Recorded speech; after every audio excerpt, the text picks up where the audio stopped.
ఇప్పుడు కేవలం 7999K up to 10 kgs వరకు బరువు తగ్గి అధిక బరువు నుంచి వచ్చే ప్రధాన సమస్యలను దూరం చేసుకోండి. సీనియర్స్ అందరికీ లీక్స్ ఇవ్వడం అలవాటుగా మారింది. చిరంజీవి, బాలకృష్ణనే కాదు సూపర్ స్టార్ రజనీకాంత్ కూడా ఈ జాబితాలో చేరాడు. జైలర్ 2 రిలీజ్ డేట్ గురించి మేకర్స్ ప్రకటించకుండానే రజనీకాంత్ చెప్పేశాడు. ఇంతకీ జైలర్ 2 రిలీజ్ డేట్ ఎప్పుడు? Have look. చిరంజీవి తన సినిమాల గురించి లీక్స్ ఇస్తూ ఉంటాడు. ఒక్కోసారి బయట పెట్టేసి లీక్ ఇచ్చానా అంటారు. ఇక బాలయ్య అయితే అఖండ 2 డిసెంబర్ 5న వస్తోందంటూ ఇప్పటికే 2 సార్లు బయటపడ్డారు. దసరా సందర్భంగా అఖండ 2 విడుదల తేదీని అధికారికంగా ప్రకటిస్తారట. జైలర్ 2 జూన్ 12న వస్తోందని రజనీకాంత్ చెప్పేశారు. కూలీ రిలీజ్ కి ముందే జైలర్ 2 మొదలైన సినిమా ఇప్పట్లో పూర్తి కాదు.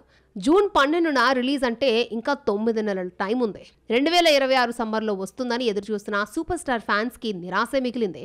సమ్మర్ వదిలేసి అన్ సీజన్లో రావడం షాక్ ఇస్తోంది. రజనీకాంత్ 7-10 వయసులో యంగ్ హీరోల కంటే స్పీడ్గా వరుస పెట్టి సినిమాలు చేస్తున్నాడు. ప్రభాస్ చేతిలో 5 సినిమాలున్నా డేట్స్ ఇవ్వకపోవడంతో ఆయన డైరెక్టర్స్ ఖాళీగా కూర్చున్నారు. ఎప్పుడు డేట్స్ ఇస్తాడో, సినిమాలు ఎప్పుడు పూర్తవుతాయో తెలియదు.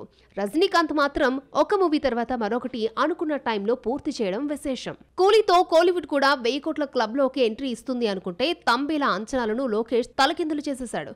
సూపర్ స్టార్ కెరియర్ లో 700 కోట్లతో 2.0 హైయెస్ట్ గ్రాసర్ గా నిలిచింది. జైలర్ తో 600 కోట్ల మార్కు దాటాడు. జైలర్ సీక్వెల్ అయిన తమిళ ఇండస్ట్రీకి 1000 కోట్లను పరిచయం చేస్తుందేమో చూడాలి.